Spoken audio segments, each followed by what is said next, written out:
আসসালামু আলাইকুম সবাইকে। আশা করি সবাই ভালো আছেন। আমরা চলে আসছি আবারও সেই জামালপুর। আর জামালপুর আসার কারণ হলো আপনারা জানেন যে আমরা একটা মসজিদের কাজ ধরছি। আর সেই মসজিদের কাজ প্রায় ৯০% কমপ্লিট হয়ে গেছে। আর ১০% কাজ আছে। আর সম্ভবত সপ্তাহখানেকের মতো কাজ আছে। আর আজকে আসছি আপনাদের জন্যই। আপনাদের জন্য এই কারণেই আসছি মানে কয়টা দিন ধরে ঢাকা থেকে জামালপুর প্রচুর পরিমাণ জার্নির উপর আছি। আর আপনাদের জন্য এই কারণেই আসছি মানে সুন্দর একটা জিনিস আপনাদের দেখাবো। আমি জানি আপনারা এটা দেখার জন্য প্রস্তুত না, বাট যখন দেখবেন আপনারা অবাক না হয়ে পারবেন না। একদমই অবাক হয়ে যাবেন। আমি বলে দিলাম ভিডিওতে। মসজিদের কাজ তো চলতেছে, বাট অবাক করার বিষয় একটা না, ২ টা অবাক করার বিষয়। ২ টা অবাক করার বিষয় হলো কবির ক্যামেরাটা আমার কাছে দাও। একটাবার দেখেন তো এটা কি? এই সেই আমাদের মসজিদের টাইলস। দেখেন কত সুন্দর, কত সুন্দর টাইলস। আপনাদের পছন্দ হইছে? যখন আমরা টাইলস কিনি তখন আপনারা বলছিলেন যে, "হানিফ ভাই টাইলসটা খুবই সুন্দর হবে।" সুন্দর হইছে। বাট যখন মসজিদের মধ্যে আমরা টাইলসটা ইনস্টল করি, তখন আমার নিজের চোখকে আমি নিজে বিশ্বাস করতে পারতেছি না যে, এত সুন্দর টাইলস! আল্লাহ! সুমন আসো, আসো, আসো। ভেতরে আসো। দেখেন কত সুন্দর! মানে এইখানে আগের যে মসজিদটা অবশ্যই আপনারা দেখছেন যে কেমন মসজিদ ছিল। আল্লাহ পাক চাইছিল এখানে তার একটা ঘর হবে, নামাজের ঘর, মসজিদ হবে, সেটাই হইছে। আমরা কেউ প্রস্তুত ছিলাম না যে এখানে এত সুন্দর একটা মসজিদ হবে। এমনকি এই এলাকার যে গ্রামবাসী, এই গ্রামবাসী পর্যন্ত প্রত্যেকটা মানুষ তারা চিন্তিত ছিল যে সম্ভবত একটা যদি কোনো রকম টিন দিয়ে কাঁচা পাকা কোনো রকম একটা মসজিদ যদি হতো, তাও তারা নিশ্চিন্তে সুন্দর মতো জামাতে নামাজ আদায় করতে পারতো। বাট সেইখানে আজকে দেখেন এত সুন্দর পাকা মসজিদ হইছে, শুধু মসজিদই না, দেখেন মসজিদের মধ্যে টাইলস। এটা তারা কখনো কল্পনা করছে? একটা মানুষও কিন্তু কল্পনা করে নাই। আমরাই কল্পনা করি নাই। আমি যখন এই মসজিদের কাজে হাত দেই, তখন আমি নিজেও কল্পনা করি নাই যে এই মসজিদে টাইলস হবে। দেখেন আল্লাহ পাক চাইলে সবই সম্ভব। এটা তো একটা টুইস্ট দেখালাম আপনাদের, একটা অবাক করা বিষয়। এখন আরেকটা অবাক করা বিষয় আপনাদের দেখাবো। এটার জন্য আপনারা প্রস্তুত না। দেখেন একটাবার, সেটা হলো উপরে দেখেন তো এগুলা কি? উপরে আমরা দিয়েছি সিলিং। এই সিলিংটা দেখেন কত সুন্দর, টাইলসের সাথে মিল রেখে আমরা এই সিলিংটা ইনস্টল করছি। দেখেন আপনাদের কেমন লাগে বা পছন্দ হয়েছে নাকি, অবশ্যই ড্রিম বাইকার অফিসিয়াল ফেসবুক পেজে আপনারা জানাবেন এই ভিডিওর কমেন্ট সেকশনে। কারণ কি, এই মসজিদটা সকলে মিলে এই মসজিদটা হয়েছে। এই মসজিদটা একার মাধ্যমে কারোর পক্ষে হয় নাই, এটা সকলের মাধ্যমে হয়েছে। এই মসজিদ আমি মনে করি যেই মানুষটার সামর্থ্য নাই, একটা মাত্র ইট দিছে, যেই মানুষটা এই মসজিদে একটা ইট দিতে পারে নাই, বাট এই মসজিদের একটা ভিডিও শেয়ার দিছে, সেই মানুষগুলো এই মসজিদের অংশীদার।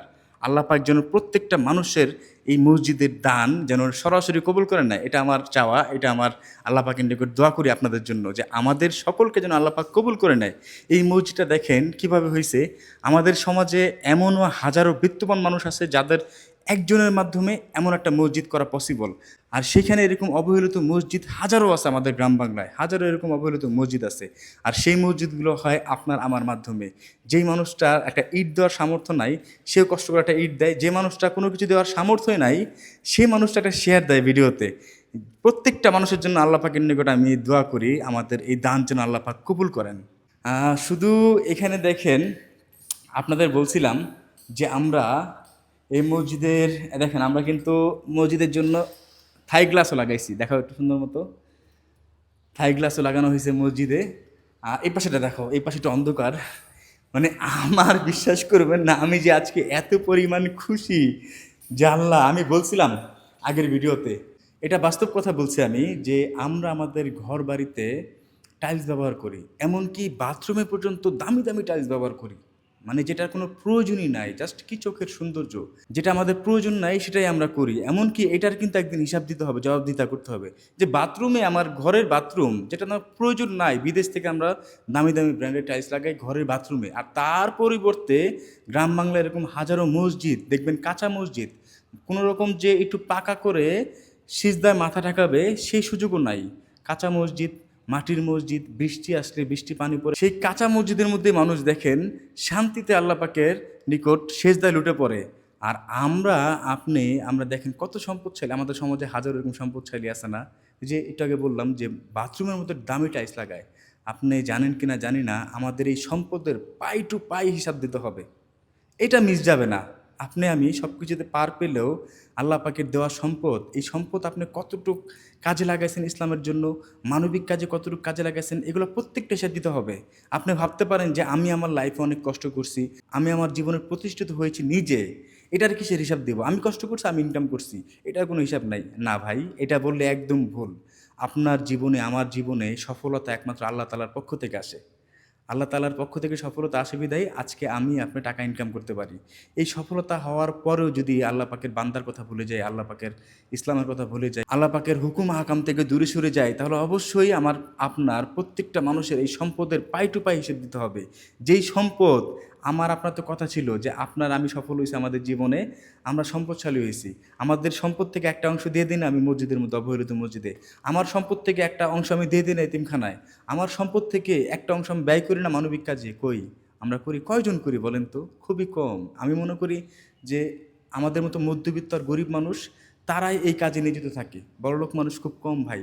জানি না কার ভিতরে মাইন্ডে লাগতেছে, বাট এটা বাস্তব কথা। এই জন্য আল্লাহ পাক বলছেন যে আমি ধনীদের তুলনায় গরিবদের 500 বছর আগে জান্নাত দিব। কি কারণে বলছে? এটা মিথ্যা কথা না, এটা তো বাস্তব কথা। তো দেখেন, ও থাই দেখাও।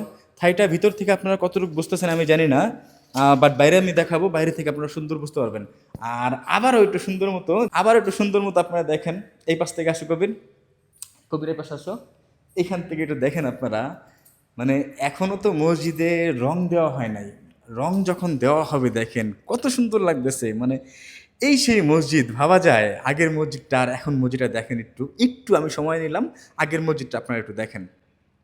এই ছিল আগের মসজিদ, যেই মসজিদে মানুষ জানতো না কখনো যে এই মসজিদটা পাকা হবে নাকি টিন হবে। পাকা তো দূরের কথা, তারা কখনো ভাবে নাই যে এই কাঁচা, এই কোনো রকম ছালা দেওয়া মসজিদটা পাকা হবে। আর সেখানে আল্লাহ পাক চাইলে কেউ তা ঠেকিয়ে রাখতে পারে না। সেখানে দেখেন এই গ্রামবাসীকে ভাবছিল এই কাঁচা মসজিদ থেকে এরকম সুন্দর একটি মসজিদ হবে, কখনো ভাবছিল? কখনোই ভাবে নাই। দেখেন এইটাতে যখন রং দেওয়া হবে, ফ্যান দেওয়া হবে, লাইট দেওয়া হবে, এটা যখন সাজানো হবে মসজিদে আরও সুন্দর হবে। এখানে কতটুকু আপনারা সৌন্দর্য বুঝতেছেন আমি জানি না। এটা আরও সুন্দর হবে তখনই যখন এটাতে ফ্যান, লাইট সব কিছু দেওয়া হবে। ও ভালো কথা, আমাদের রঙের কাজ কিন্তু চলতেছে। আপনারা দেখেন, আবার দেখাই, আমাদের রঙের কাজ চলতেছে। খুব শীঘ্রই, সম্ভবত 3 দিনের মধ্যে আমাদের সকল রং হয়ে যাবে। আর আপনারা অবশ্যই কমেন্ট সেকশনে জানাবেন যে উপরের সিলিং আর নিচের টাইলস, এই দুইটা মিল রেখে আমরা এই কাজটা করছি, কাজগুলো কেমন হয়েছে অবশ্যই আপনারা আমাদের জানাবেন।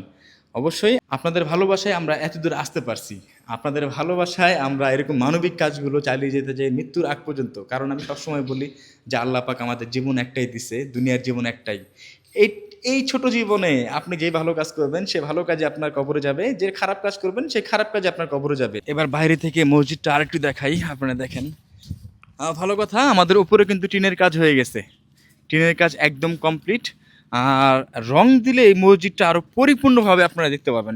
এখন আপনারা কতটুকু বুঝতেছেন আমি জানি না, বাট রং দেওয়া যখন হবে তখন মসজিদটা আপনারা পরিপূর্ণভাবে দেখতে পারবেন, মসজিদটা কত সুন্দর রূপে তখন দেখানো হবে। আর উপরে যে টিন দিয়েছি আমি জানি না আপনারা বুঝতেছেন নাকি, এই টিনটা কিন্তু সাধারণ কোনো টিন নয়, এই টিনটা হলো ইন্ডাস্ট্রিয়াল টিন। এই টিনটা বড় বড় দেখবেন কলকারখানায় এই টিনগুলো ইনস্টল করে, আর সেই টিনটাই আমরা এখানে দিছি। যে সাধারণ কোনো টিন আমরা চাইলে এখানে দিতে পারতাম, বাট চিন্তা করলাম মসজিদ যেহেতু, এই টিনটা অন্তত 20-50 বছরের কিছু হবে নাকি আল্লাহ পাক ভালো জানেন। তবে যতটুকু জানি এই টিনটা খুবই মজবুত, ইন্ডাস্ট্রিয়াল টিন সবসময় মজবুতই হয়, আর সেই টিনটাই আমরা এখানে ইনস্টল করছি। আর ভালো কথা, আর একটা জিনিস, মসজিদের নাম কি হবে সেটা আমি আগেই ভেবে রাখছি। আর সেই নাম হবে, এখানে আমরা মসজিদের একটা নেম প্লেট দিব, মসজিদের নামটা হবে এখানে। আর এই পাশে আরেকটু হবে, দেখাই আপনাদের, এইখানেও মসজিদের নাম হবে, এখানে আর একটা নেম প্লেট হবে। মসজিদের নামটা আমি বলবো না এখন, আপনারা ভিডিওতে, পরবর্তী ভিডিওতে, ফাইনাল ভিডিওতে দেখতে পারবেন মসজিদের নাম কি হয়। তবে নামটা আপনাদের পছন্দ হবে ইনশাল্লাহ। আর মসজিদটা দেখেন কত সুন্দর লাগতেছে, যখন মসজিদটা থাই গ্লাস দেওয়া হয়েছে বাইরে থেকে, যখন রং করা হবে তখন না আরও কত সুন্দর লাগে। আল্লাহ, মানে আমি নিজের চোখকে নিজে বিশ্বাস করতে পারতেছি না, এত সুন্দর মসজিদ আমরা করতে পারবো। মানে আমার এইটুকু বয়সে সব থেকে বড় কাজ আমি করছি, এটার জন্য আমি গর্বিত। আল্লাহ পাক আমাকে পছন্দ করছে একটা মসজিদের কাজ দিয়ে। হ্যাঁ, আমাকে এত বড় একটা দায়িত্ব দিবে আল্লাহ পাক আমি কখনো ভাবতে পারি নাই। আর আমি কতটুকু দায়িত্ব পালন করতে বসে আল্লাহ পাক ভালো জানেন। তারপরে সবসময় বলবো যে আল্লাহ পাক এই দায়িত্ব যদি আমি কোনো দিক দিয়ে গাফিলতি করে থাকি বা সঠিক নিয়মে পালন করতে নাও পারি, আমাকে আপনি ক্ষমা করে দিবেন, সবসময় বলি। কারণ ছোট বয়সে আল্লাহ পাক আমাকে দিয়ে এত সুন্দর একটা কাজ করাইছে, দেখেন মানে আমি নিজে আসলে ভাগ্যবান। আমি কত যে ভাগ্যবান। আর আমি মনে করি আমার থেকে সবথেকে বড় ভাগ্যবান আপনারা। হ্যাঁ, আমার কথা আপনারা জানি না কিভাবে নিচ্ছেন, বাট আমি নিজেকে মনে করি যে আমি কতটুকু ভাগ্যবান, তার থেকেও বেশি ভাগ্যবান আপনারা, আমার এই ভালোবাসার মানুষ আপনারা, যারা এই মসজিদে একটা ইট দিয়ে অন্তত পাশে ছিলেন। যেই মানুষটা এই মসজিদে একটা ইট দান করতে পারে নাই, তার কাছে সামর্থ্য নাই, বাট সে আগের ভিডিওটা দেখে, আগের মসজিদটা দেখে কান্নায় পড়ে গিয়ে তখন শেয়ার করছে একটা ভিডিও। হ্যাঁ, ওই ভিডিওটা শেয়ার করছে। সেই মানুষটা ভাগ্যবান, যে এই কারণেই সেই মানুষটার দেওয়ার মতো সামর্থ্য নাই, বাট তার শেয়ারের মাধ্যমে আরও 5 জায়গা থেকে 5টা ইট ম্যানেজ হয়েছে। এর জন্য বললাম এই মসজিদের প্রত্যেকটা মানুষ ভাগ্যবান, আমার থেকে বেশি ভাগ্যবান। যে আমরা আমাদের দৈনন্দিন জীবনে কত টাকা খরচ করে ফেলি না, দেখেন একটা চায়ের দোকানে বসলে আমরা যারা স্মোক করি, একটা সিগারেট 15-20 টাকা চলে যায়। সারাদিনে সিগারেটের মতো কত টাকা খরচ করেন, হিসাব করছেন? আমরা যারা পান খাই, কতগুলো পান খাই সারাদিনে, কত টাকার পান খাই, হিসাব আছে কোনো? আমরা যারা চা পান করি, সারাদিনে কতগুলো চা পান করি, হিসাব আছে? সেই জায়গা থেকে যদি আমরা একটু ভেবে চিন্তা করি যে আল্লাহ আমি কত টাকা এমনিতে খরচ করে ফেলি, এটা তো আমার হিসাব দিতে হবে, সেই হিসাব দিতে আমি কুল পাবো না। আমি একদিন এই জায়গা থেকে আমি এই খরচ একদিন বাদ দিয়ে একটা মসজিদের কাজে লাগাই, একটা এতিমখানার কাজে লাগাই, একটা অসহায় মানুষের কাজে লাগাই। তো সেই চিন্তা থেকেই আপনারা যারা এই মসজিদের জন্য অন্তত একটা ইট, বা যে ইট দিতে পারে নাই, যে সিমেন্ট দিতে পারে নাই, অন্তত ভিডিওটা শেয়ার করছে, প্রত্যেকটা মানুষের দান আল্লাহ পাক কবুল করে নেবেন ইনশাল্লাহ। প্রত্যেকটা দান আল্লাহ পাক কবুল করে নেবেন। বলা যায় না আল্লাহ পাক কখন কাকে কোন ওসিলা ক্ষমা করে দেন, বলতে পারবেন? এই মসজিদের একটা ইট, এখানে যে ভিতরে যে একটা ইট প্রতিস্থাপন আছে, এই মসজিদের একটা ইট, এই ইটটা একদিন হতে পারে আপনার নাজাতের উসিলা।